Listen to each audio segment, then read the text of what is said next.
सुनसान झील और तन्हा लड़की। उत्तर भारत के एक पहाड़ी गांव में एक नीली झील थी, नीलाकाशी, जिसके बारे में कहा जाता था कि वहां रात को कोई आत्मा गुनगुनाती है।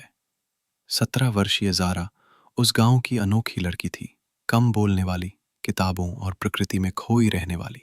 उसका जीवन अकेलापन और ताज्जुब से भरा था, क्योंकि उसकी माँ बचपन में गुजर गई थी और पिता दिन भर खेतों में रहते। एक शाम जारा झील के किनारे बैठी रो रही थी। उसी क्षण झील की सतह पर हलचल हुई और एक धीमी आवाज आई, क्यों रो रही हो? जारा ने डर के साथ देखा। नीले धुएं में लिपटा एक सुंदर चेहरा सामने था। वो कोई इंसान नहीं था, पर उसकी आंखों में एक अजीब सी शांति। तुम कौन हो? उसने पूछा। मैं अरीन हूं, इस झील का पहरेदार, एक जिन। मगर शायद तुमसे बात करने की इजाजत इस झील ने दी है। दृश्य 2, दोस्ती का आरंभ।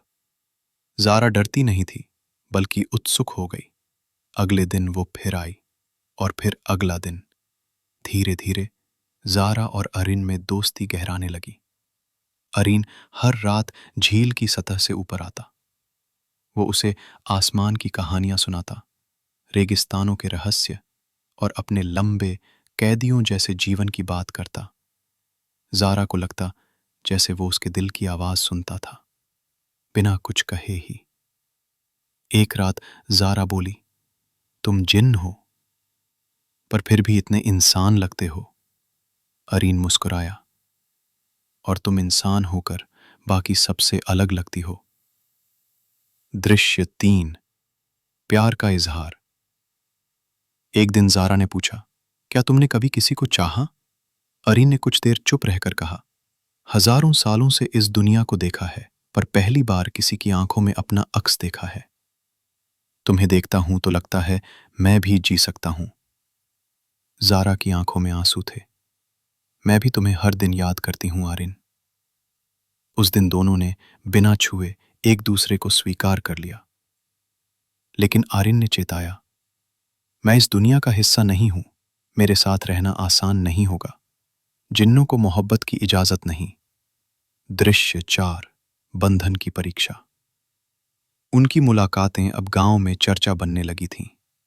लोग कहते, वो लड़की झील पर जाकर जिन से मिलती है। जारा के पिता ने उसे डांटा, ताला लगाया, यहां तक कि उसे गांव छोड़ने की धमकी दी। एक रात जारा चुपचाप झील पर पहुंची, रोते हुए बोली, अब और नहीं सह सकती आर्यन, क्या हम साथ नहीं रह सकते? आर्यन दुख से बोला, मैं चाहूं तो तुम्हें अपने लोक में ले जा सकता हूं, पर वहां समय ठहर जाता है, तुम कभी लौट नहीं पाओगी। जारा ने कहा, तब मैं वहीं रहूंगी जहां तुम हो। आरिन ने झील की सतह पर एक नीला गोला बनाया, जिन्नों का द्वार। उसने जारा की ओर हाथ बढ़ाया। जैसे ही जारा ने हाथ बढ़ाया, झील के नीचे से एक तेज बिजली गूंजी। एक बूढ़ा जिन प्रकट हुआ, आरिन का संरक्षक रजक। तू मर्यादा तोड़ रहा है आरिन, इंसानों से प्रेम जिन्नों के लिए पाप है। रजक ने जारा की आत्मा खींचनी चाही, लेकिन तभी आरिन सामने आ गया। ले जा मेरी शक्ति, मेरी आत्मा, मेरा अस्तित्व, पर जारा को मत छूना। रजक हंसा, तो ले अपने प्यार की सजा। आरिन जलता हुआ धुएं में बदलने लगा। जारा चीख पड़ी, लेकिन जैसे ही आरिन का शरीर छूटा, वह हवा में गुम हो गया, मुस्कुराते हुए। अब तुम आजाद हो जारा, वो फुसफुसाया। दृश्य 6, वर्षों बाद झील अब भी नीली है, लेकिन शांत। गांव वालों का मानना है कि वह जिन मर गया, पर जारा जानती थी वो मरा नहीं, वो उसे मुक्त कर गया। जारा अब गांव की शिक्षिका है। वो बच्चों को सिखाती है, सच्चा प्रेम न कभी बांधता है, न खुद को बचाता है, वो तो बलिदान में अमर होता है। रात को जब कोई अकेला हो और झील के किनारे रोशनी तैरे, लोग कहते हैं वो आरीन है, जारा को देखने आता है। नीति शिक्षा मोराल: सच्चा प्रेम पाने से नहीं, देने से सिद्ध होता है। कभी कभी किसी को बचाने के लिए खुद को खो देना ही असली प्रेम होता है।